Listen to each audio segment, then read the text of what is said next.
Welcome back, fellow Grand Strategists. My name is Danny Stoned, and I'm delighted to bring you another guide, this time on the recent Livy update. As you probably know, Livy was released on the 3rd of December and brings some much needed changes and upgrades to the game. In this video, we will go over what these changes are, all while explaining how they all work. Before we start, please note that this guide does not make the Cicero guide I did a while back obsolete. Neither of the other guides I made. The changes brought throughout Cicero still apply, so if you are new to the game, I would suggest watching the Cicero guides first, then the other specialised guides which treat manpower, money and so forth, before you actually watch this Livy update guide. The links will be in the description below. Anyway, let's jump right in. The first change I wanted to talk about is the change I've anticipated the most, and that is the introduction of the mission system or mission trees for nation. It's kind of inspired by Europa Universalis 4 mission trees, but I find it to be a lot better and a lot more complex and fluid than the ones you see in Europa Universalis 4. To see a nation's set of missions, just click on the mission button at the top of the screen located next to the mercenary button. It's all the way up here. Now, when you click on it, you probably won't see the same box as me. Normally, you'll have kind of 1, 2, maybe 3, depending on the nation you've got, different scenarios, and you can choose which one you want. You click on one, and then it will open up a new box like I've got here, and here you'll have a set of kind of missions to do, which all branch out into a mission tree. If you want to see what missions are available, just take a nation, click on it, play it, and then click on the mission button. Just have a look what they have available if you want to really check that out. All nations, except for Carthage and Rome, have a set of procedurally generated missions with regional narratives, depending on your starting region. These missions range from conquering a certain region to developing the economy and so on. These missions can evolve and expand into different regions if you start conquering land in a different region other than your home region. For example, as Crete, if I were to conquer some of the land in the neighbouring region of Macedonia, missions concerning the Macedonian region would appear and be available for selection. These missions are great because it gives you potential regional narratives without being too linear. Missions are your choice to follow, and nothing is really stopping you from following the mission trees, which is why I prefer this system to the EU4 mission trees, because the EU4 mission trees, they kind of force you to go down a certain route with all their powerful bonuses, and really if you don't kind of go down it, I feel like that I'm kind of going to be lagging behind. You may be wondering why I said except Rome and Carthage at the start. Well, Carthage and Rome, thanks to the Punic Wars DLC, which is free by the way if you didn't know, adds special handcrafted mission trees which revolve around the Punic Wars, a series of conflicts between Rome and Carthage. The missions for these two nations are more numerous and a lot less procedural than the other nations. This means we can probably expect sometime in the near future that Paradox will add some more regional narratives in the form of mission trees in different parts of the world, and my guess is that they will be available for DLC. It's definitely going to be incredibly interesting to see where they focus their attention next. The next big change concerns the matter of warfare. This is quite a small change that has big, and I mean big, implications on war. Now armies can carry a certain amount of food with them depending on their size and weight. The food they can carry is located on the left hand side of the army when you select the unit and is represented by a green bar. For example, here is Gortini. If I was to click on my first Stratos, which is my first army, and you'll see there is another bar with a bread basket underneath, and this represents the army's food capacity. What happens is that once a unit is outside your nation's land, they will feed themselves with the food they bring along for the ride.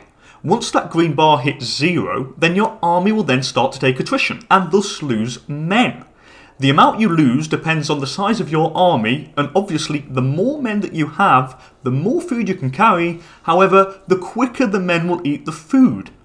The amount of food that they consume per month can be seen by hovering the mouse cursor over the green bar. Here you can see for the first Stratos, this army is currently carrying 6.09 food out of a maximum of 7.20. If the unit would be taking attrition, that means it would be in enemy territory waging war, it would lose 0.3 food per month.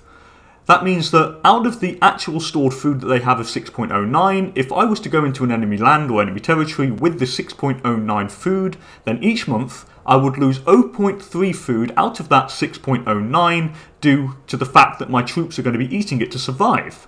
When that green bar hits 0, that is when the attrition kicks in, and it is really hurts. The food capacity that an army has can be increased thanks to a new unit, the supply train. To see this, I'll just click on Recruit to Army, and you can see there's a new supply represented by a donkey, and this is called the supply train.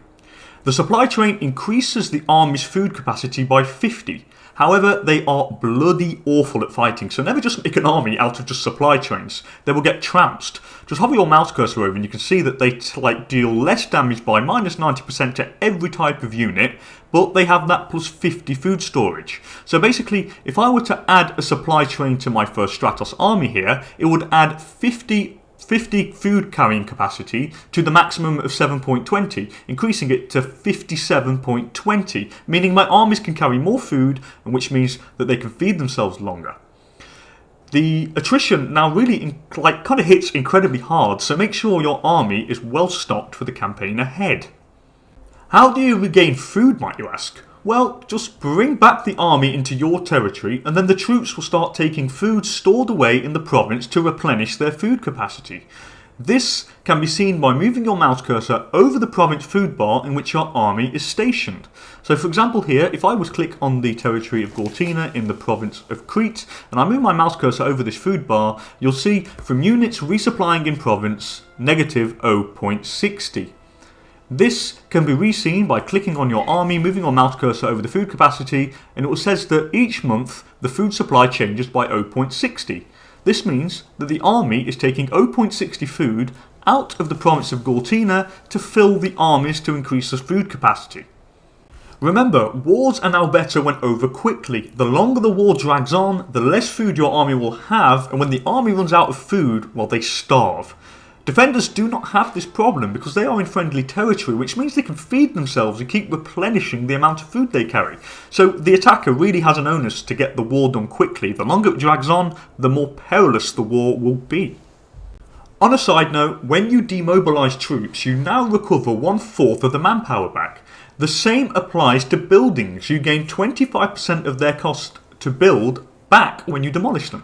So for example, let's just show you here, just click on the first Stratos here, I'll move over the disband unit and you'll see that I receive 750 manpower back. The same applies to the buildings. If I went to Gortina, went on my fort building and tried to demolish it, if I can actually find the fort, which is over here, you'll see it will restore me 10.5 gold as the materials are sold.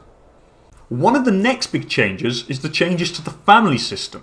Now, instead of having lots of families vying for positions of power and who get scorned when they get Mardi because they don't have any, you now have a few select major families surrounded by minor characters. To see this, just go into your character screen, which is over here, and then if I go into the show families, you'll see that we now only have a select few major families, and they're all determined by a set of colours over their name. So these colours determine the major family names. These families will get scorned if they don't have a certain number of positions of power. This is different prior to the update, where family members needed at least 2% of the realm's income not to be scorned. Instead of being based on money, it is now based on positions. Just hover your mouse cursor over the numbers here where the old percentage of the revenue was, and you can see that it's now based on jobs and officers. So you need to give them a certain amount of jobs. Here you can see for the Pytid family, they need 3 jobs not to be pissed off. And the Heliodorid family, they also need 3 jobs not to be peed off. The number of great families can be increased depending on the size of your realm. The bigger you are, the more chance you have of events happening that let you raise a minor character into making a great family.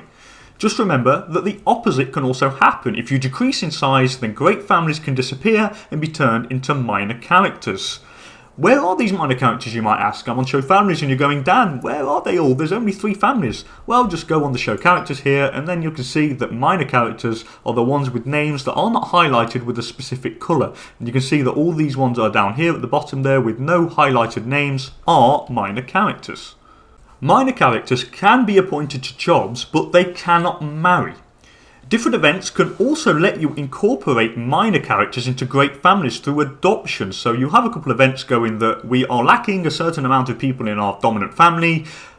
Which one of these 2 would you like to adopt? And you can choose to adopt them into the family, thus being available for marriage. Another important change is the introduction of statesmanship. Well, what is statesmanship, might you ask? Well, if you click on any given character, so let's say I'm going to go into the government here, show officers, and just click on this, not him, sorry, let's find another one. Let's find him, the Tomostit. If I click on this guy, basically under his portrait, you will now see a green bar which represents the man's statesmanship. This actually means how effective the guy is at his job in government. This statesmanship value ranges from 0 to 100%, and the higher the statesmanship, the better that individual is at a job in office. Once in a job, an individual gains statesmanship per month based on several factors and modifiers, increasing his performance levels. However, if a character has no job, then his statesmanship decays over time. To see how statesmanship works, let's open up the government tab and go into the officers section. So for those who don't know, government here, officers there, and boom, it opens up this tab. The screen is pretty much the same as before the update, the difference being that next to the portrait there is a statesmanship icon and bar. Next to that, you'll also see different stat values for each character in office. For example, the Tomostit, who relies on charisma to do his job, has 2 out of 8 charisma. This is indicated by the icons over here. You can see charisma 2 out of 8. What does this mean, might you ask? Well, since he has 28% statesmanship, which you can see here, Lysippos Paited has an effective rating of 2 at 28%. This means that he only uses 28% of his maximum charisma value to do his job. This translates roughly to 28% of his maximum charisma value of 8, which equates roughly to 2. Hence the reason why he's only using 2 out of 8 of his charisma as shown next to his portrait. The longer he is in office and the more statesmanship he will gain, thus increasing the percentage of his maximum value of the stat used for office, 100% being the max, meaning he would use 8 out of 8 of his charisma. The number on the left, so the 2, is called his effective rating. The higher the effective rating, the higher the bonus applied for the job he is doing. As you can see, at a 2 effective rating, so using 2 of his charisma out of a maximum of 8 due to the 28% statesmanship, the Tomostit increases my Senate influence by 0.2 per month. The higher the effective rating, the bigger the bonus he will do in his job, so the bigger the Senate influence would be. This principle applies to all the other characters in office. From what I gather, researchers and tech, these statesmanship values don't apply just yet. If you just go to technology here, you can see that you have the researchers and they have their statesmanship value, but their percentage research speed isn't affected by it, because you can see here that Xenon Heliodorid, whoever he is the martial researcher, he has 9 martial stat and he's researching at 90% research speed, which is 10%, per martial stat, and he has only 34.5% statesmanship. So if we were to apply the same principle as the officers, he would be researching at a lot slower speed. So I really don't think it actually applies to the researchers just yet. That did get kind of complicated. I tried to make it as simple as I could, so I apologise if it was a bit too tricky. I hope it wasn't, but if you kind of didn't get that bit, don't hesitate to hit me in the comments below and I'll try to answer your questions to the best of my abilities. Finally, there are numerous quality of life improvements. When your character has an event that leads to him gaining a trait, you can see what that trait gives. You can also see where you are importing and exporting from on the map in the trade map mode. To see this, just click on any given province, click on import, and now you will see that there are green lines or red lines if you are exporting. The green lines represent your import and it shows from which territory they start off and which territory they go to. So as you can see, this starts off here in the settlement of Minoar, and I am importing it all the way to Gortina, and just move your mouse cursor over it and you can see it's wild game. If I were exporting, the same principle would be applied, but it would be a red line and it would show from where I am exporting it from and to. So if I was exporting some, let's say, wheat or grain, whatever, from Gortina over to Naxos, you would see a red line from Gortina over to Naxos, indicating the trade route. The same principle applies for migration. If you had incoming migration, then there would be green arrows from a certain province or a certain territory into your territory, representing the incoming migration, and the red lines would be for the outgoing migration. To see this, all you need to do is do the same. Just click on that, view pops, and you should move pop. Or you should just zoom out or move pops. Can't really remember. I think you just have to click on view pops, and if you have any migration or incoming migration or outgoing migration, it will be represented by the same green and red lines. Here, because I don't have any migration or outgoing migration, then there is nothing to be shown. Cities that have been sacked or war ravaged also burn on the world map. This is a nice touch for those warmongers who want to see death and destruction rain down on your enemy's cities. There are also a few little surprises, but I'll let you guys find that out for yourselves. There's no fun in me really revealing everything in the update, is there? Well, that's about it for this latest episode and guide, people. I really hope it helps. Thanks for tuning in, and if you want to see the update in action, please go and check out my simultaneous Rome and Carthage campaigns. They should be in the description below, or you should have a pop-up appearing up top of the screen just about now. Anyway, as per usual, thanks for joining me, guys, and hopefully I will see you next time for another episode of Imperator Academy. Later, people.